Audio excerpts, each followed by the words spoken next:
I have a few questions to ask you. How many part-time clients does your insurance agency currently have? And how much time and money is that currently costing you? On today's Agent Leader podcast, I'm going to dive into good results trap number 4, which is around this concept of part-time clients. You don't want to miss this episode. Enjoy. Welcome into the Agent Leader podcast. My name is Brent Kelly. I am your host. And yes, this is the place for insurance agency leaders, that's you, to learn, to grow, to develop, and ultimately aspire to become your best version possible. Everything that we talk about on this podcast, and certainly within my role and our team's role at the Sitkins Group, is to help agencies become that best version possible. By the way, the book, Best Version Possible, co-authored by Roger Sitkins, is available. You can get that in paperback, or if you like to listen to books, you can do that as well. So it's on Amazon, Audible, or go directly to our website. You'll get a free bonus. You go to sitkins.com/BVP. So this podcast episode is part of a 7-part series that I've been doing. I've been going through agency traps. In fact, we've been talking about these as the good results traps. That there are traps that agencies often find themselves in, or they don't even realize they're in.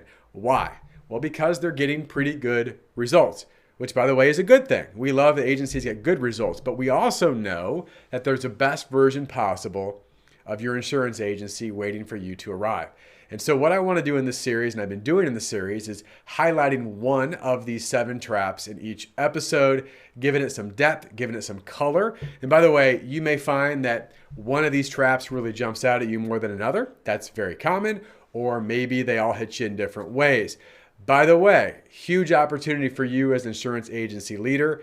Reminder, there is no cost and there is no obligation. If you've been listening to other episodes in this series, we are offering for agencies that really aspire, that truly aspire to become a best version possible, we're offering a best version possible assessment and a best version possible plan for your agency. Again, no charge, no obligation. The only thing that we're going to ask is that your leaders are present and you're committed to leaning into this conversation. From there, you can make any decision you want, but we want to provide as much value as humanly possible for you and your agency to take that next step in your journey. And as I go through these traps, again, you may find one or two of these that go, oh, this is something I'd like to learn more about. That's exactly why that assessment is taking place. It's why we're delivering the plan to give you tangible solutions to move forward in your agency. It starts by going to this website, sitkins.com/book-a-call. Can't make it any more simple than that. sitkins.com/book-a-call. You'll have a qualification call just to get to know you at a very high level. From there, we'll set up an assessment if it makes sense to do so. Most times it does. We'll then deliver a plan. And then from there, you can make a decision on how you want to move forward in your agency, whether it's with Sitkins, without Sitkins, or maybe you take the plan and go, I don't want to do anything. But we want to provide you as much opportunity as possible. So go to sitkins.com/book-a-call. All right, let's get into the content for today. And this is going to be part 4 or trap number 4 of this series. And today we're going to be talking about part-time clients, or the good results trap or deadly trap of having part-time clients or too many part-time clients in your insurance agency. Now, quick review of how we got here. Trap number 1, I talked about there's no strategic or financial model, or at least a lack of a clear strategic or financial model. Trap 2, I talked about ineffective, or there's no unique selling proposition. There's no true set offense that's named and repeatable. Trap number 3 is that our agencies often have too many part-time producers, which leads me to today. We have agencies that have too many part-time clients. Now, again, I don't know your agency. I don't know the specific scope until we have a conversation. But I will tell you, overall, when we run reports and we look at agencies and have initial conversations, we typically see that agencies have a number of part-time clients. Now, I'm going to break this down. What does that mean? Because oftentimes you think of part-time clients, the first thing you think about is we need to round out our clients.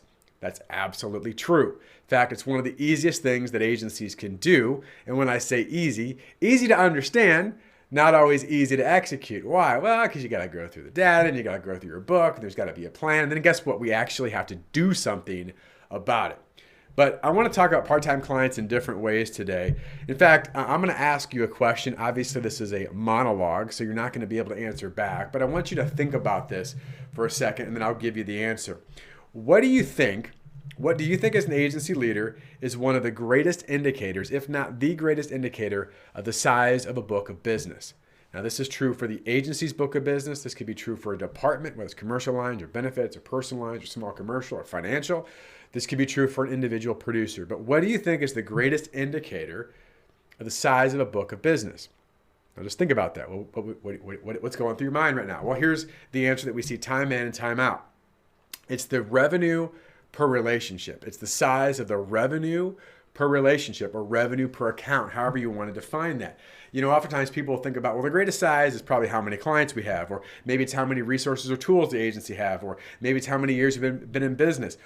Those are all things that factor in, but it's the average revenue per relationship, which is critical. And of course, eliminating or moving away from part-time clients to full-time clients is a great way to begin to grow the revenue per relationship. And again, many agencies, as an example, and maybe yours, they'll say, well, I know that. I know we need to have full-time clients that we work with in all lines of business. And by the way, when I say full-time clients, certainly I mean, can we and are we writing all lines of business within a specific department? Right? It could be write the general liability, why don't write the comp?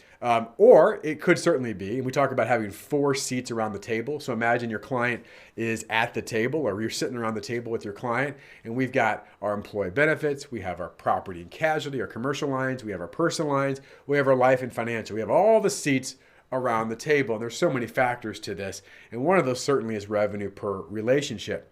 One of the issues that we see with agencies, and part-time clients is a big reason why, and this happens all the time, is that agencies run into the tutu syndrome. The tutu syndrome. And they think, oh, tutu, I'm wearing a tutu. The tutu syndrome is that we have too many clients that are paying us too little money. We have too many clients that are paying us too little money. And there's a lot of factors with that, why agencies run into the tutu syndrome. And guess what? What happens when you have the tutu syndrome is you plateau, you get stagnant, you get frustrated, people feel overworked, they're tired, you're not making as much of an impact as you'd like to because it's very transactional. All these things can happen in agencies with the tutu syndrome. But there are lots of factors. A few I wrote down in my notes here of why we see agencies struggle with this. Well, maybe it's the business model itself, that any account and every account's a good account. We'll write any piece of business for any person, any business, anywhere, anytime, anyhow, right? Doesn't matter. As long as if it's money in the door, we'll write it. Obviously, that creates a tutu syndrome problem. Maybe we've never identified our ideal client. Now, that may sound simple again, but I will tell you in having initial conversations with people, whether I'm out speaking or on the road or working with agencies and we're having some initial calls, and if I ask them, what is your ideal client? Now, of course, this can vary by producer or department, certainly. But if I ask a certain department or an area of the agency and I say, what's the ideal client? Yeah. Right? There isn't a clear answer. And we don't qualify. Because of that, we don't qualify, which again runs into this problem of tutu. What are some other factors? Well, the tutu syndrome is because we have producers that are caught or hiding in the service trap. That they're doing service work all the time and not going out and writing the right type of business. And what happens is the urgent supersedes the important. And here's another reason we have a tutu syndrome is that oftentimes agencies, and in particular producers, are not willing to let go, right? They're never willing to give up some of the lower tier accounts to maybe a service department. It could be a select business unit. It could be a number of things, but they want to hold on to every single client they've ever written in their entire career. And go, well, I wrote that account 18 years ago, or 8 years ago, or 4 years ago even. You did, but is that still right for your model today? So again, these are all factors that could potentially lead to part of this tutu syndrome, too many clients paying you too little money.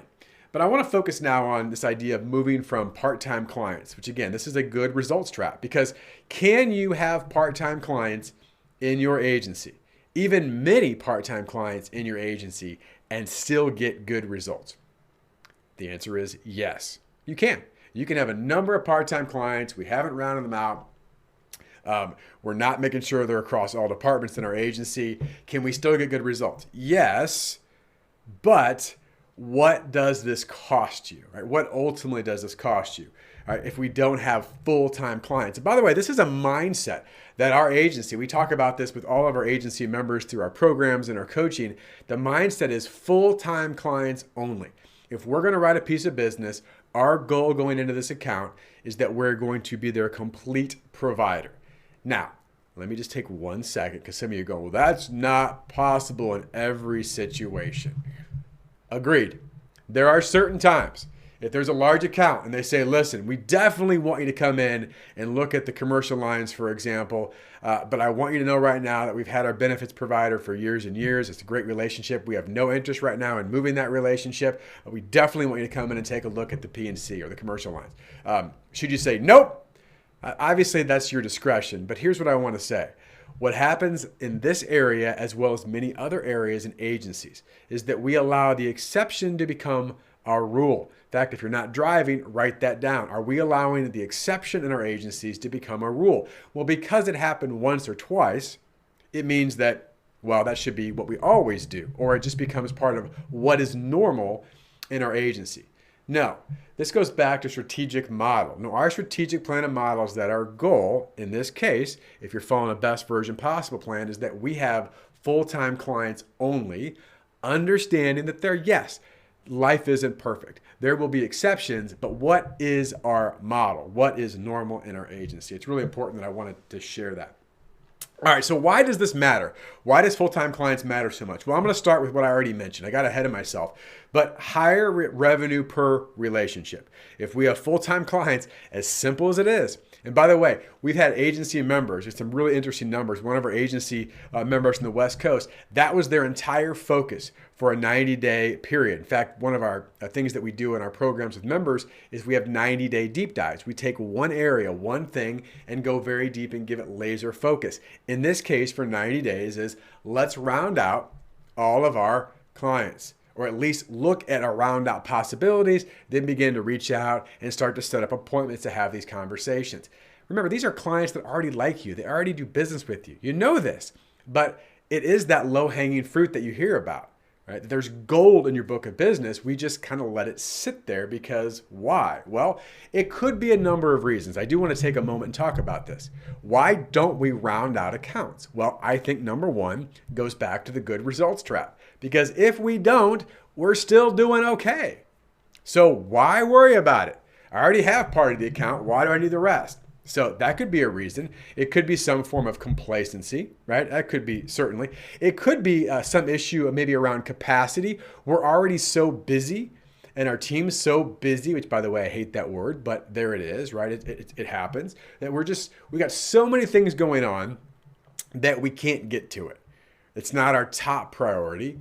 Or this could be a big one, especially when we're talking about rounding out across different departments. Maybe it's a confidence issue. Maybe we lack confidence in another department of our agency. Now, this is called real talk here, right? Because part of this is, why doesn't the commercial lines refer over to the EB? Why doesn't the EB refer over to personal lines? Whatever. We could go in any different direction here in an agency. Maybe it's because I'm a really good producer or my team is really good, but I'm not so sure about this other department. And if they screw it up or there's a problem, it may come back to affect me. All right, that's a big deal. Now, here's what I tell members in our program all the time. Although there can be truth in that, and if there is, you need to have a real discussion. Hey, I have some confidence issues here. Let's talk about it. Now, whether that's resolved right away or a period of time, I don't know because every situation is different. But I will say this, the overall theme is this. If you are unwilling to refer or round out any type of cross-sell business to another department in your agency, what you are saying, either indirectly or consciously or subconsciously, is what you're saying is, I trust my competitors more than I trust my own agency team. That is what is being communicated, whether you're saying it out loud or it's deep down in your subconscious. Because what you're saying is, well, if they mess it up, it's going to reflect bad on me, right? But what you're saying is I actually trust my competition to handle it better. Like I'm not saying that, Brent. Not directly, but there's some hidden truth behind that. So confidence is a huge issue of this. And again, my suggestion here is if that's an issue, have real conversations. Something I share on this podcast many times is this: don't allow a problem, right, to become a crisis. And eventually a problem will become a crisis, right? There's a problem here. Let's talk about it. I have some issues. And by the way, sometimes these issues are resolved because we simply have misunderstandings. Oh, I thought this. I thought this. By the way, I'm going on some different tangents here. If you can't give another department a 30-second commercial or something like that to explain the value you provide to your clients, then that's a bigger issue as well, right? Why should we cross-sell to this department? Because we do X, Y, and Z. This is the problem that we solve. This is the impact it has, and this is the result that our clients get. We absolutely want to make sure we're cross-selling, right? Now, the other part of this is pretty obvious too. Not only does it increase the revenue per relationship, we write more business, it improves retention. Now, maybe that should go without saying, but let's face it, the more lines of business you have, the more seats that we have around the table, the harder it is for that client to leave, right? More lines, harder to leave. In fact, when retention, we look at it, the Sitkins Group, best version possible, we have agencies strive for a 99% effective retention. I'll say it again, 99% effective retention. Now, I do want to highlight the word effective because it's important. Effective means the clients you want to keep and the clients you can keep. Some clients go out of business. Some clients get acquired, right? Some clients that you may not want to keep, maybe they're just jerks and it's time to move on, right? Or it's just no longer a good fit. But of those clients you want to keep and can keep, this is a huge part of increasing the retention. Because by the way, again, this should go without saying, but back to the earlier part of the cross-sell, like, do you not think that a good competitor, any good competitor of yours, isn't going to do the same thing that you should be doing? Isn't at some point going to say, listen, we've got a great commercial lines department. We already have established trust, this relationship. Wouldn't it make sense for us to at least have an initial conversation? And once that door is open, now you got to fight, right? So you want to keep as many doors closed as we can, right? So higher retention. Also, to me, this is about team selling, right? The best agencies we work with have the pleasure. Yes, they've got great individuals. They have great teams within their department, but they look at themselves as a true team, and it makes a difference. And then here's another one. By cross-selling, by having these conversations, by having full-time clients, we truly live out the idea that we are about relationships, not about transactions, right? We are about relationships, not about transactions. We truly want to get to know you and understand you and your business or your family or whatever it is at a much deeper level, okay? So why this matters? Number one, revenue per relationship. Number two, obviously retention. Number three, this is a big one. Why does this matter? Because if we don't round out accounts, if we don't have full-time clients, we have more and more of this problem that we have too many profitable accounts in our agency that are subsidizing unprofitable accounts. And let's face it, if we're writing one line or two lines of many lines, or we're not cross-selling, whether you know it or not, when you look at your book of business, there's a good chance that you have a number of unprofitable accounts in your book of business, and our profitable accounts will subsidize this. In fact, you look at agencies, and I'm going to talk more about this in trap number 6, because trap number 6, I'm going to get around aspects of the 80-20 rule. But the average agency, this is incredible. The average agency loses money on approximately 50% or more of their clients. Now, again, this varies, but if you actually look at an average agency, they lose money on 50% or sometimes more of their clients.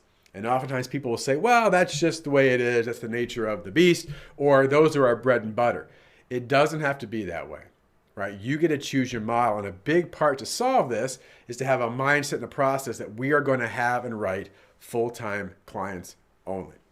All right, I want to leave you with some questions to think about, right? Because I think I've hopefully highlighted some areas that maybe go, maybe we do have some areas that we're caught in the good results trap, or this is a trap that either we know we're in a little bit, or a mini trap, or maybe we just haven't even thought about it at the level that we should, because there is an abundance of opportunity in different ways here, okay, of what this looks like. So here's some questions I want you to consider and think about. How many part-time clients does your book consist of today? Like step one, like just go through your book. By the way, at a minimum, again, I'm going to talk more about this in trap number 6 with the 80-20. If you took the top 20% of your clients, which hint, hint, typically gives you about 80% of your book's revenue, right? So your top 20%, are those 20% full-time clients only? And if not, why not? This is a very powerful, simple, and effective exercise. Here's the second question. When you look at that book of business and you see that you do have part-time clients, you probably will. How much money and time is this costing you and your agency? How much money and time is this costing your agency? And then here's a question again that we can help you with as well. If you go through and do the assessment that I mentioned with you, we're going to talk about this and have some questions around it, provide you some solutions, ways that you can move forward. Again, go to sitkins.com/book-a-call to get that process started. But here's my question. What is your proactive plan for your top 20% to round out and retain these relationships? Oh, by the way, here's the best part. We're going to talk more about this. To replicate those agencies, or those clients, those relationships. What is your proactive? And there's the key word, proactive plan. Too often we just think clients will just, well, eventually it'll round itself out, right? We have the client long enough, we know the relationship's going to be pretty good. We know that eventually we'll earn a referral from this client. Why wait? Be proactive. Again, your best clients want to help you. Your best clients truly do want to help you, but we've got to be better leaders with our clients. We have to better educate, because many times, and maybe this has happened to you, this happened to me back in my production career. I hate to admit it, but I know it happens to producers because we ask them this question. How often have you ever provided an opportunity with a different line or different department with a current client that you've written, maybe for a year or multiple years, and they say something like this, "Oh, I didn't know you guys did that." Exactly, right? It's evidence. We just don't ask questions. We just don't lead clients proactively. So many things are right in front of you, and because of that, you're often caught in the good results trap. You don't have to do any of it, and you'll get good results. But if you truly aspire and desire to become that best version possible, not because it's just about money, although that's a big part of what's going to happen when you're a best version possible agency, but it's because you want to win at the highest level. You want to grow. You want to develop. You never want to settle. You're not willing to be complacent. You know there's a better version waiting for you, and you know that at the end of your career, you're not going to look back with regrets. If that's you as an agency leader, book a call. We'd love to have a conversation, learn more about your agency, because you're the type of person, you're the type of agency we'd like to work with. With that, I wish you all the best in your success. Look forward to trap number 5, 6, and 7. We're down to the final 3 traps in this series, and look forward to talking to you again soon. I wish you all the best in your success. Thanks so much for listening. The Agent Leader Podcast is brought to you by the fine folks of the Rough Notes Company. They are publishers of the insurance industry's leading magazine and technical insurance content. Rough Notes magazine profiles successful agencies plus keen insights from respected experts on a host of must-know topics. Rough Notes Advantage Plus provides the tools to help your agency grow, providing authoritative information on complex coverage issues. Visit them and learn more at roughnotes.com.